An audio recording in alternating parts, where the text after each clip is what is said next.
My name is Sarah, and I want to tell you a story about something that happened to me last weekend. It was a normal day at first, but later it became very stressful and confusing.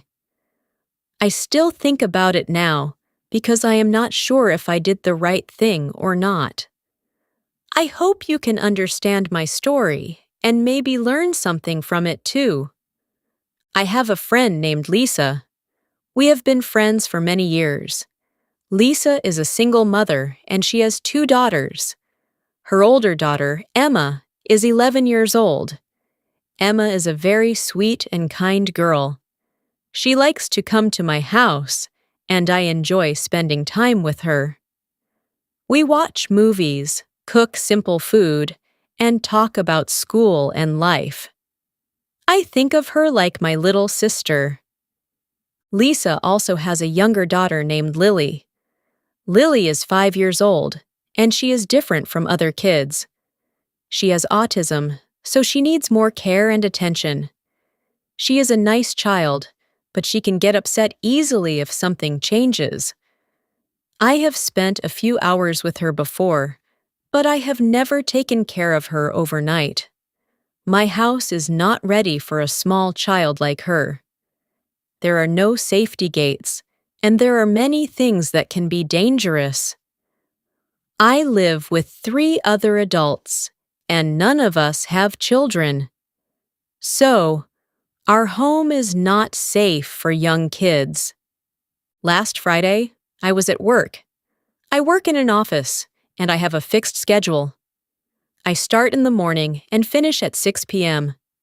That day was busy, and I had many tasks to complete. Around 3 p.m., my phone started ringing. I looked at the screen and saw Lisa's name. I was a little surprised, because she does not usually call me during work hours. I answered the phone and said, "Hi Lisa, is everything okay?" She sounded a little rushed. She said, "Hey, I need you to do me a favor. Can you go pick up the girls from school right now?" I was confused. I looked at the time. It was already 3 p.m. I asked her, "Right now?" "I'm still at work. I don't finish until 6. She said, "Just leave work early. You can make an excuse." I felt uncomfortable when she said that. I do not like lying at work. Also, my job is important to me. I have bills to pay and I need my job. I said, "I can't leave right now, and the school is far. It takes about 45 minutes to drive there." Lisa sounded a bit annoyed. She said, "You can make it, just go now." I took a deep breath and asked her, "What is the emergency? Are you okay?" She answered quickly, "It's not an emergency. My boyfriend and I want to go out of town for this weekend. We are already on the way, so just go get the girls." When I heard that, I felt shocked. I could not believe what she was saying. This was not an emergency at all. She just wanted to go on a trip and expected me to leave my job and take care of her children without any notice. I tried to stay calm. I said, "Lisa, I can't do that. I'm at work and I can't leave. Also, my house is not safe for Lily. You know that, and I don't have clothes or anything for them." She replied, "Then just buy what they need. Fix your house. It's not a big problem." At that moment, I felt upset. It was not a small favor. It was a big responsibility. Taking care of 2 children, especially one who needs special care, is not easy, and she was asking me to do it without planning, without asking politely, and without thinking about my situation. Before I could say more, she hung up the phone. I sat there for a few seconds, holding my phone. I felt confused, angry, and worried at the same time. I did not know what to do. I tried to call her back, but she did not answer. I sent her a message, but she did not reply. I started to feel nervous. The girls were still at school. If Lisa was already out of the city, who was going to pick them up? I decided to contact her mother. I did not have her phone number, but I had her on Facebook. I sent her a message and explained everything. I told her that Lisa asked me to pick up the kids, but I could not leave work. After some time, her mother replied, but her answer was not what I expected. She asked me, "Why can't you just do this small favor?" I felt even more frustrated. I replied, "I am at work. I can't just leave, and my house is not safe for small children. You have seen my house before." She replied again, "Just figure it out and go get them." Then she stopped replying. At that moment, I felt completely alone in this situation. No one was helping, and everyone expected me to fix the problem. But it was not my responsibility. I looked at the clock again. Time was passing, and I still had work to do. My mind was full of worry. I kept thinking about the girls. Were they still at school? Were they scared? Were they waiting for someone? I checked my phone again, hoping for a message from Lisa. But there was nothing. No calls, no texts, nothing at all. I started to feel a deep sense of stress. I wanted to help, but I also knew I could not leave my job. If I left, I could get into trouble or even lose my job. And even if I went, I was not prepared to take care of the children, especially for the whole weekend. I kept asking myself, am I a bad person for saying no? But deep inside, I also felt that something was not right. This situation was not fair. I was not asked politely. I was being told what to do, and my life and responsibilities were not respected.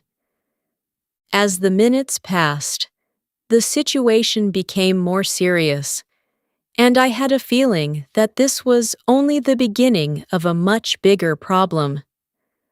I tried to focus on my work, but I could not. My mind was full of worry. I kept thinking about Emma and Lily. They were still at school, and no one was there to pick them up. I looked at the time again. It was already 4 p.m. School usually ends much earlier than that.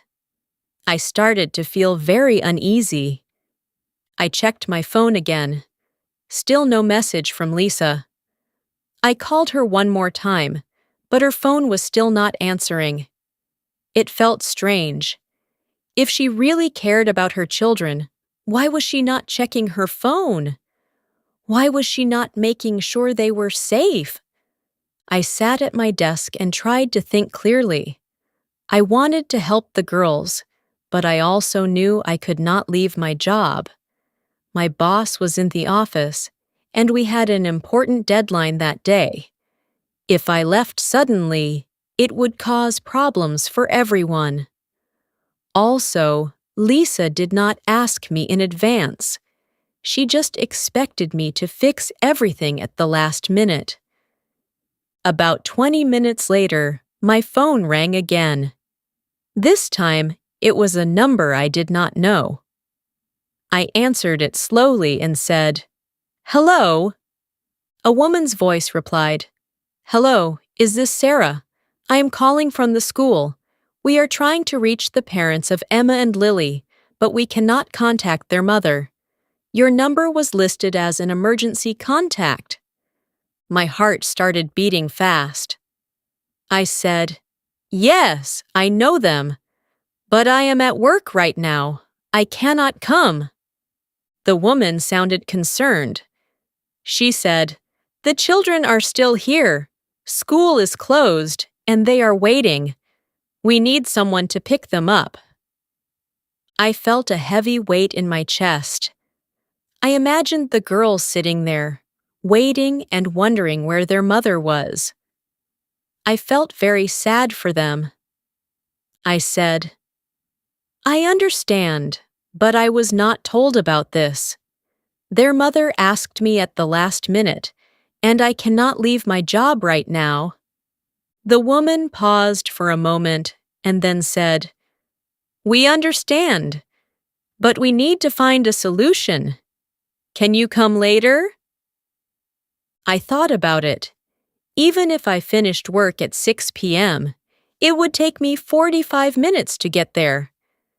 That means I would arrive very late, and I still did not have anything ready at home for them. I said softly, "I can try to come after work, but I cannot promise, and I cannot take them for the whole weekend." She thanked me and said they would try to contact the family again. Then she hung up. I put my phone down and closed my eyes for a moment. I felt tired, stressed, and confused. I did not know what the right thing was anymore. I cared about the girls, but I also had my own life and responsibilities. I decided to message Lisa again. I wrote, "Please call me. The school is trying to reach you. The girls are still there." I sent the message and waited. No reply. I also sent another message to her mother.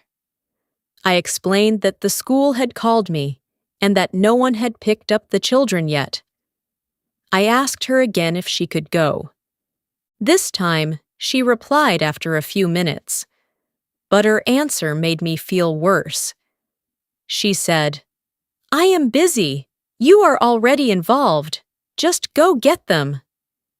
I could not believe it. She was their grandmother, but she refused to help. Instead, she pushed everything onto me. I felt angry, but also very sad. The girls deserved better than this. It was now almost 5 p.m. I still had 1 hour left at work. My hands were shaking a little as I tried to type. I kept making small mistakes because I could not focus. I thought about leaving work early, but I knew it would be a big problem. My boss was strict, and I had already taken time off earlier that month. If I left again without a real emergency, it could affect my job. Also, I kept thinking about Lily. My house was not safe for her. She could get hurt. There were no child locks, no gates, and many sharp corners. I did not have the tools or time to make my house safe in one evening. Even if I bought some things, it would not be enough. Taking care of a child with special needs requires preparation and understanding. I did not want to put her in danger. I looked around the office. Everyone was working normally, typing, talking quietly, and finishing their tasks. But inside me, everything felt chaotic. My phone buzzed again. For a moment, I hoped it was Lisa, but it was not. It was another message from the school. They said they still could not reach the mother, and they were getting worried. I felt a deep pain in my chest. I imagined Emma trying to be strong for her little sister. I imagined Lily feeling confused and maybe scared because her routine was broken. I whispered to myself, "This is not right." I started to question everything. Was I doing the right thing by staying at work? Or should I just leave and help the girls, even if it caused problems for me? But then I remembered how Lisa spoke to me. She did not ask me kindly. She did not explain her situation. She just told me what to do, like I had no choice. Friendship is important, but respect is also important. In that moment, I felt that Lisa did not respect me or my life. Time moved slowly. Every minute felt very long. I kept checking my phone, hoping for some news, but there was nothing. Finally, I made a decision. I would not leave work. I would finish my job, and then I would see what I could do. I felt it was the most responsible choice for me at that time, but deep inside, I still felt worried. Something was very wrong, and I had a feeling that this situation was going to become even more serious very soon. The last hour at work felt very long. I kept looking at the clock again and again. My mind was not on my job anymore. I was thinking about Emma and Lily the whole time. I wondered if they were still waiting at school. I wondered if they were scared or hungry. It made me feel very uncomfortable. At 6 p.m., I finally finished work. I quickly packed my bag and left the office. As I walked outside, I checked my phone again. There were many missed calls and messages. My heart started to beat fast again. One message was from the school. They said they could still not reach Lisa or her mother. The children were still there, and they were very worried. Another message said they might need to contact child services if no one came soon. I stopped walking for a moment. I felt shocked. This situation had become very serious. I knew child services only get involved when something is really wrong. I quickly called the school back. A different staff member answered the phone. I asked, "Are the girls still there?" She said, "Yes, they are. We stayed late with them, but we cannot stay much longer. We tried calling their family, but no one is answering." I felt a mix of emotions, sadness, anger, and stress. I said, "I just finished work. I can come, but it will take me 45 minutes to get there." She replied, "Thank you for trying, but we may need to call Child Protective Services soon. This is not safe for the children." I understood. The school could not keep them forever. They had rules, and they had to follow them. After I ended the call, I stood there in silence. The sky was getting dark.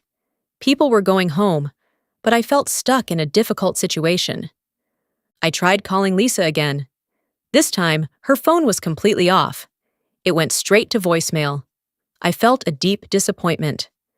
I could not understand how a mother could turn off her phone in a situation like this.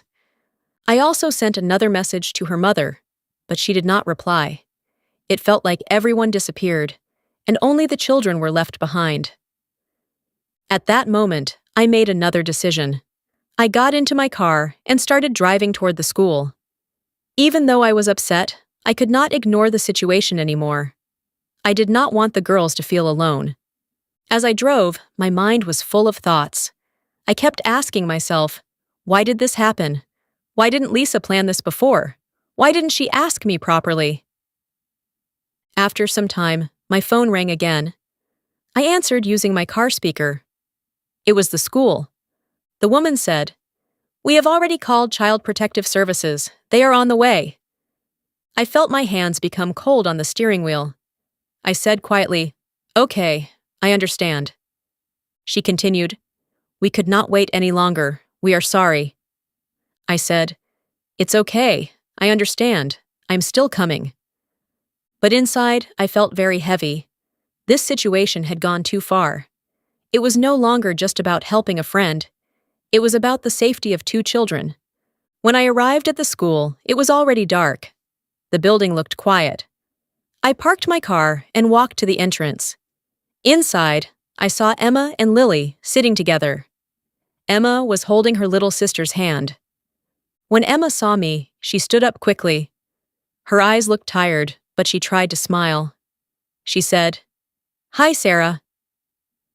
My heart hurt when I saw her. I said, "Hi, Emma. I'm so sorry you had to wait so long."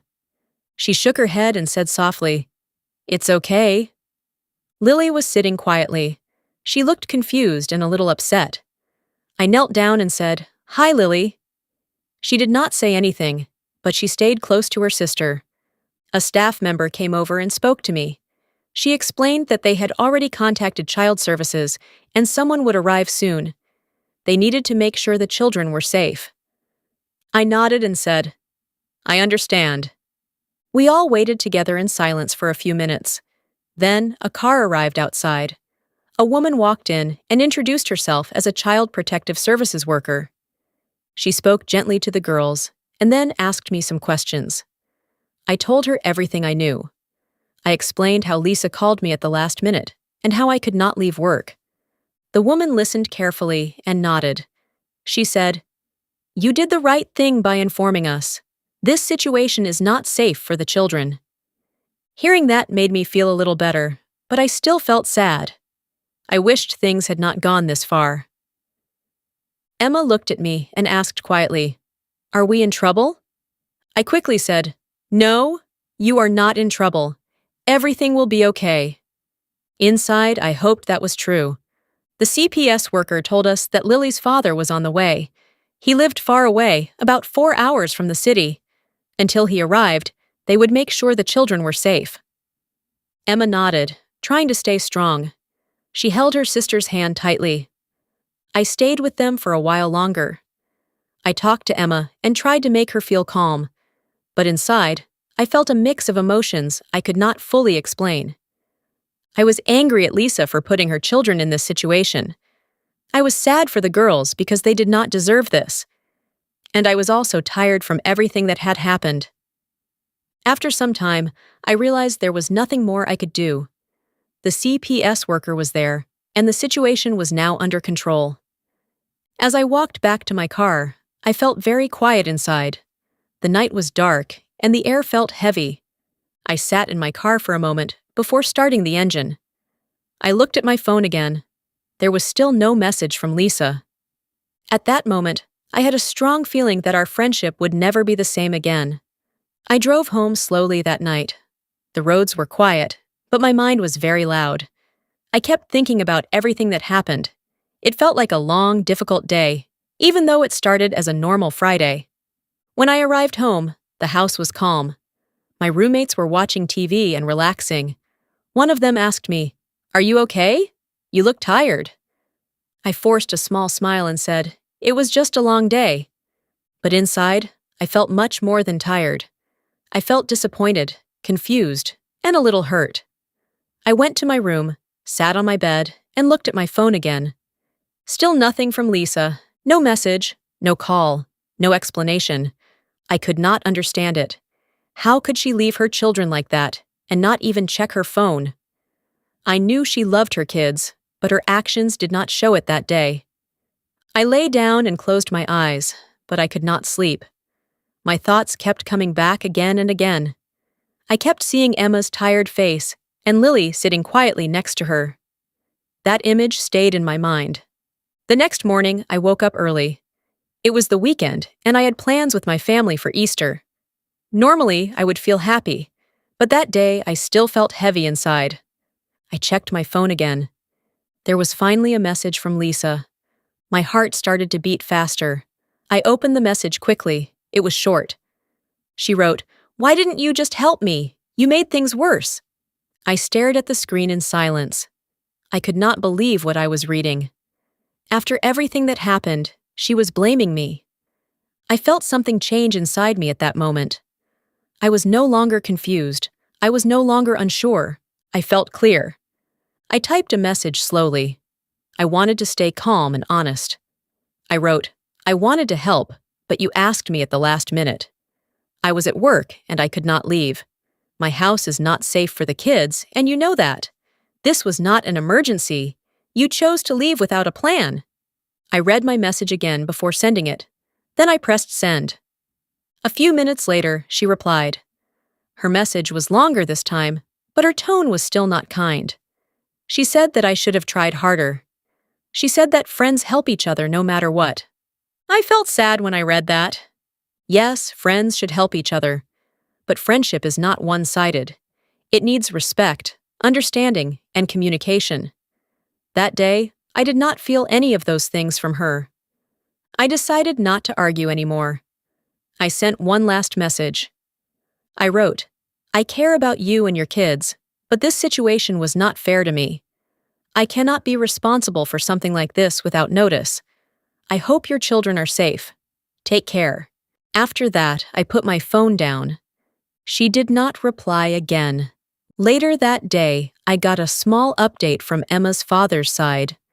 Lily's dad had arrived during the night and took both girls home safely. That made me feel a little better. At least they were safe now. But the situation still stayed in my heart. In the following days, I thought a lot about what happened. At first, I kept asking myself the same question. Did I do the right thing? But slowly, my answer became clearer. Yes, I did. I did not leave my job because I have responsibilities. I did not take the children because I was not prepared, and it could have been unsafe. I tried to contact people, and I informed the school. I did what I could in a difficult situation. Helping someone does not mean you must say yes to everything. Sometimes saying no is the right and responsible choice. I also learned something important about boundaries. Before this, I often said yes to people, even when it was difficult for me. I did not want to disappoint anyone, but this experience showed me that I also need to protect my time, my work, and my safety. A few weeks passed, and I did not hear from Lisa again. Our friendship slowly ended without a big fight. It just stopped. I missed Emma sometimes. I remembered our movie nights and our simple talks. She was a good kid, and I hoped she was doing okay. As for Lisa, I still felt a little sad, but I also felt at peace. I knew that I could not continue a friendship where I was not respected. Life moved on. I went back to my normal routine: work, home, family, and small happy moments. But this story stayed with me. It reminded me that real life is not always simple. Sometimes we face difficult choices, and sometimes, no matter what we do, someone may still be unhappy. But what matters most is this: we must make choices that are honest, safe, and responsible. That day, I chose to be responsible.